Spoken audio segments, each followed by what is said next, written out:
நான் டவல் எடுத்துட்டு வரதுக்கு மறந்துட்டேன். ஃபர்ஸ்ட் எனக்கு டவல் எடுத்துட்டு வா அப்படின்னு சொல்றான். இவ மனசுக்குள்ள திட்டிக்கிட்டே இருக்கா. ஆமா, உனக்கும் எனக்கும் கல்யாணம் ஆனதே எங்க அண்ணனுக்கு நீ வாக்கு குடுத்துட்டன்ற ஒரே காரணத்துக்காக தான். இதுல வந்துட்டு என்னவோ சொந்த பொண்டாட்டி மாதிரி டவல் எடுத்துட்டு வா, முதுகு தேய்ச்சு விடுன்னு சொல்லுவ போல இருக்கே விட்டா அப்படின்னு மனசுக்குள்ள திட்டிக்கிட்டே போறா. ஹீரோவும் குளிச்சுட்டு கதவு திறக்கிறான்னா, அவ்வளவுதான் ஹீரோயின் செம்ம ஷாக் ஆயிடுறா.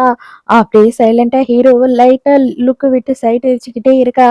இப்ப எதுக்காக நீ இந்த அளவுக்கு என்ன பார்த்துக்கிட்டு இருக்க? அப்படின்னு சொல்லி அவ கேட்கும்போது, ஐயய்யோ! நான்லாம் எதையுமே பார்க்கல அப்படின்னு சொல்லிட்டு அங்கிருந்து ஓடிர்றா.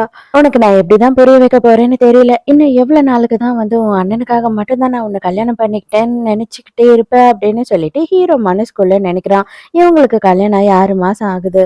ஹீரோயின் வந்துட்டு சோஃபாலயே படுத்து தூங்கிறா. இன்னைக்கு ஹீரோயினோட பர்த்டே. ஆனா இவன் காலையில இருந்து ஃபுல்லா பிஸியாவே இருந்ததுனால, இவன் என்ன பண்றான் அப்படின்னு பார்த்தா, ஒரு மோதிரத்த எடுத்துட்டு வந்து அவ தலைமாட்டுல வைக்கிறான்.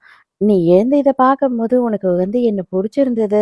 உண்மையாவே நீயும் என்ன கல்யாணம் பண்ணிக்கினதுல சந்தோஷப்படுற அப்படின்னா, கண்டிப்பா நீ இத எடுத்து போட்டுக்குவ" அப்படின்னு சொல்லி நினைக்கிறான். ஏன்னா இவங்களோட கல்யாணத்த வெறும் ரிஜிஸ்டர் மட்டும் தான் பண்ணாங்க. தயவு செஞ்சு இன்னமும் உங்க அண்ணனுக்காக மட்டும் தான் நான் உன்ன கல்யாணம் பண்ணிக்கிட்டேன் அப்படின்னு சொல்லி நினைக்காத அப்படின்னு சொல்லி தூங்கிட்டு இருக்க நெத்தியில முத்தம் கொடுத்துட்டு போறான். ஹீரோயினுக்கு இது எதுவுமே தெரியல. அவ நல்லா உறங்கிட்டு இருக்கா. காலையில ஹீரோயின் எழுந்துக்கும் போது ரொம்ப லேட்டா தான் எழுந்துக்கிறா. அர்ஜென்ட்ல என்ன பண்றா அப்படின்னு பார்த்தா அந்த மோதிரத்த பார்க்காம அவசர அவசரமா தள்ளி விட்டுட்டு அங்கிருந்து கிளம்பி போயிடுறா. அதுக்கப்புறம் தான் ஒரு கிரைம் சீன காட்டுறாங்க. ஆக்சுவலா என்ன அப்படின்னு பார்த்தா, சில பொண்ணுங்கள வந்து கன்டினியூவா ஒருத்தன் கொலை பண்ணிக்கிட்டு இருக்கான்.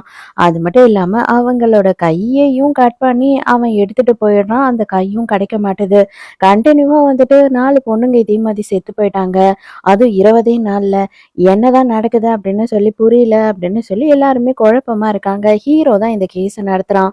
அப்பதான் ஹீரோ வந்து பார்க்குறான். ஹீரோயினுமே வந்து இந்த கேஸ பத்தி தெரிஞ்ச உடனே தான் அவளும் அர்ஜென்ட்டா எழுந்து கிளம்பி வந்திருக்கா. அவளும் இங்க தான் வந்து அந்த இடத்தெல்லாம் தெரிஞ்சவங்க, பார்த்தவங்க கிட்டலாம் இன்வெஸ்டிகேட் பண்ணி அவ ரிப்போர்ட் ரெடி பண்ணிட்டு இருக்கா. அந்த டைமுக்கு ஒரு பையன் என்ன பண்றான் அப்படின்னு பார்த்தா, "நீங்க ரொம்ப அழகா இருக்கீங்க. உங்களோட நம்பர் தர முடியுமா?" அப்படின்னு சொல்லிட்டு ஹீரோயின் கிட்ட தொல்ல பண்ணிக்கிட்டு இருக்கான்.